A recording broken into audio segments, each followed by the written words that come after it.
So we're gonna be here. I'm gonna drop my elbow right into his hip pocket. And as I do that, I'm gonna do my version of crossface, which I'm gonna control his chin.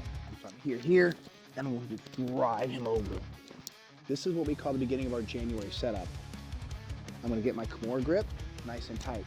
We're gonna drop the right elbow down on his floating rib, which lifts his head. This elbow is not going to leave, and we're not getting the head up. So when the head pops up, and we get into our January. If I'm here and he defends the lapel tuck properly, it's going to open up a sweet little armbar attack. Because what do we see extended on top? His arm. So a lot of you guys come in here and you start grabbing and fighting. He's going to keep a good grip. I just can't finish it. So the D-bag way, so grab your lapel again, which means Don's bag of tricks. This is not douchey at all. Hands going here, I'm going to make an X and get up on his wrist and lay back. As I lay back, my knee comes up. Shoulders deep. I don't have to get to the point if normally we're gonna have to lift your hips. My head's not even down and my hips aren't even lifted. If I do it all at once, boom. And that is a simple transition from a lapel choke to an armbar. Oh, we also have a wrist lock too if you want it. Playing around with it. Drop it again. Boom. And I'm not gonna trip the back leg, I'm just going to sit and drag him down. I'm going to start using my hands. My hands going to start here, and I'm going to bring them up. And I'm getting right above his hip, right below his ribs, and applying pressure. And I'm just going to sit and take a look. Boom. First one's here. We're going to block it, drop, heads connected.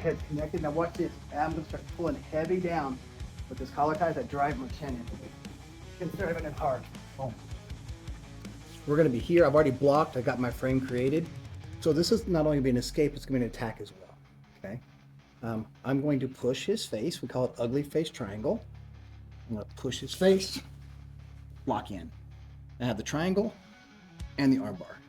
The triangle and the armbar. We're not going to attack here. We're just going to escape. Okay.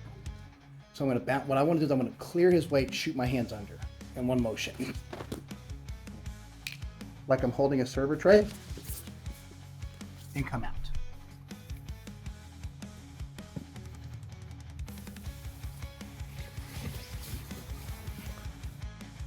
Now here we're gonna be on our back. He's starting to pass our guard. He comes up.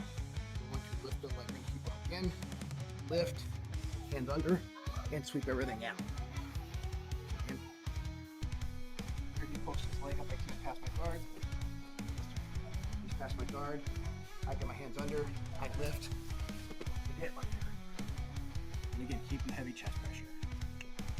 Really there's only two. Blood and air.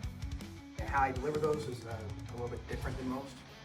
If we're going to go for a blood choke, elbows on the chin, I do not typically grab my bicep. My thumbs are up. With some points towards my nose. As we're going to finish it, I rotate with my palm and take elbows down. And back. So that's why I consider a blood choke. An air choke pushes back in here. They were missing the blood choke for some reason. I slide down, get my table grip, I drop my left elbow behind his back, bring him tight, and drop my elbow to the mat. Now, let's talk about the guillotine. I have a different way of doing it. I use one hand to my guillotine. We're just going to start from my knees, pretend like we're actually standing up. This hand's up, my thumb is up. I pull to the side. As I pull guard, here's the simple finish for me. I don't just crunch once. I'm bringing my knees to my chest. I'm dropping elbow at the same time. He's gonna reach up and try to hit me with his right hand. I'm gonna shove it, push it here. Same grip I had before. Doing my crunch, elbows together, and he taps.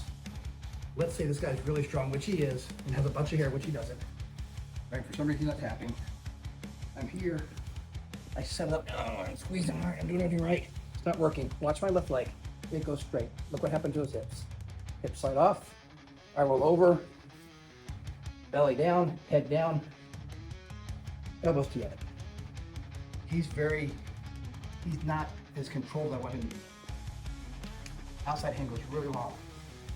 Head goes down. My hips is completely to the mat. I slide them beside him. I bring my elbows together, hold them head down. So, not telling you how to do your chokes, just trying to give you a little bit easier finishes for them. You'll find that if you buy into this, you'll spend less energy. If you're grunting trying to finish something, in my opinion, jiu-jitsu, you don't have the right position. So a lot of my students always say, with G professor, that was easy. Jiu-jitsu should be easy once you get your position. Carlos has always told me position before submission. And I validate that, and I would just reiterate the fact that once you get your position, the amount of effort you have to put in to submit is very minimal. Thank you guys for watching.